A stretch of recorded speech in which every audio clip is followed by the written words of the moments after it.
ঈদুল আজহার যে ছুটিতে পটুয়াখালীর সেই ভাইরাল সেলফি রোডে দর্শনার্থীদের অনেক ভিড় দেখা যাচ্ছে। আমরা এখন রয়েছি পটুয়াখালীর সেই ভাইরাল সেলফি রোডে।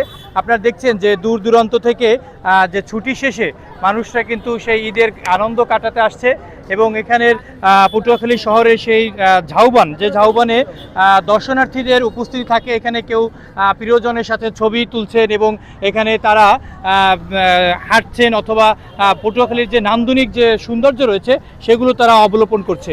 আমরা যদি এখানের একজন দর্শনার্থীর সাথে যদি একটু কথা বলি, যে আপনি কোথা থেকে আসছেন? আমি ঢাকায় থাকি, বাড়ি আমার পটুয়াখালীতেই, এই মুসলিমগঞ্জ থানার 7 নম্বর ওয়ার্ড। তো ঈদের ছুটিতে আপনার কেমন কাটছে? ভালো কাটছে। আমাদের মতো এইটা আমাদের তো সৌভাগ্য যে এই সেলফি রোড পটুয়াখালীর উন্নয়ন যেটা আমরা পাইছি, এতে আমাদের মন ভরে গেছে। এখানে আসলে একটু শান্তি পাওয়া যায়, একটু বাতাস পাওয়া যায়, একটু খোলা মুক্ত আকাশে ঘুরতে পাওয়া যায়।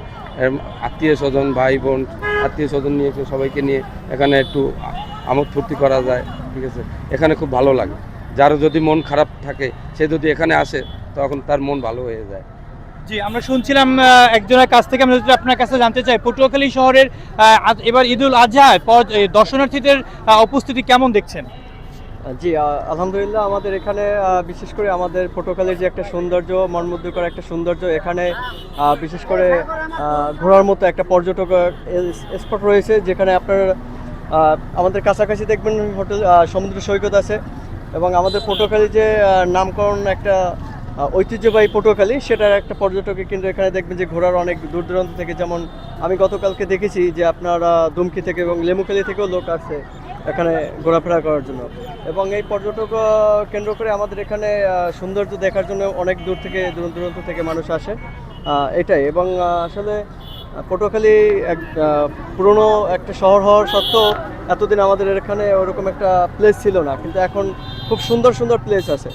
ঠিক আছে ভাই, জি, অসংখ্য ধন্যবাদ। দর্শক, আমরা শুনছিলাম যে এখানের যে দর্শনার্থী রয়েছে এখানে তারা কিন্তু আসছেন, কেউ আনন্দ করছেন এবং কেউ ছবি তুলছেন, কেউ টিকটক করছেন। এবং পটুয়াখালী শহরের এই ঝাউবন এবং এই যে সেলফি রোড, এটা খুবই নান্দনিক এবং সৌন্দর্যের একটি ভরপুর একটি শহরটি।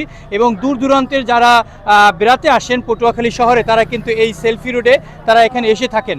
এবং পটুয়াখালীতে যে কয়েকটি যে দর্শনার্থীর যে স্থান রয়েছে তার মধ্যে উল্লেখযোগ্য রয়েছে এই সেলফি রোডটি। আমরা দেখছি যে এখানের পটুয়াখালী শহরের বাইরেরও বিভিন্ন দর্শনার্থীরা তারা কিন্তু এখানে আসেন এই আনন্দময় মুহূর্তে এবং এখানের যে ব্যস্ততা শেষে যে ছুটি থাকে সেই ছুটিতে এখানে কাটিয়ে থাকেন এবং তারা কিন্তু এখানে থাকেন।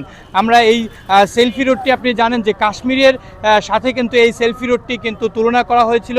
দর্শনার্থীরা গতকালকে কিন্তু ব্যস্ত ছিল ও মাংস কাটাকাটি নিয়ে, আজকে কিন্তু তারা এই দর্শনার্থী তারা কিন্তু আজকে এখানে এসেছেন এবং তারা ফিরছেন। আমরা যদি একটু দর্শনার্থী যদি কথা বলি, যে আপনি কোথা থেকে আসছেন এবং ঈদের আনন্দ কেমন কাটছে আপনার?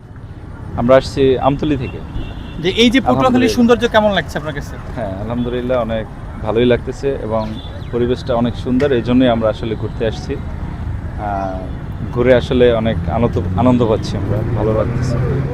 জি, দর্শক, আমরা দেখছিলাম যে ঈদুল আজহার যে দীর্ঘ সময়ের যে এবার যে দীর্ঘ সময়ের যে ছুটি পড়েছে সেই ছুটি শেষে এখানের দর্শনার্থীরা কিন্তু আসছে এবং পটুয়াখালী শহরে বেশ কয়েকটি কিন্তু সৌন্দর্যের জায়গা রয়েছে যেখানে দূর দূরান্তের পর্যটক সহ দর্শনার্থীরা আছে এবং তাদের যে ব্যস্ত সময়ের পরে যে সময়টুকু থাকে, যে ছুটির সময়টুকু থাকে, সেই সময়টুকু তারা কিন্তু এখানে কাটিয়ে থাকেন।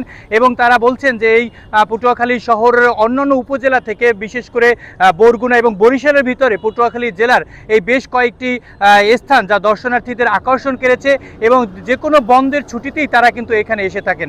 পটুয়াখালীর সেলফি রোড থেকে এই ছিল আমার কাছ থেকে সর্বশেষ সংবাদ।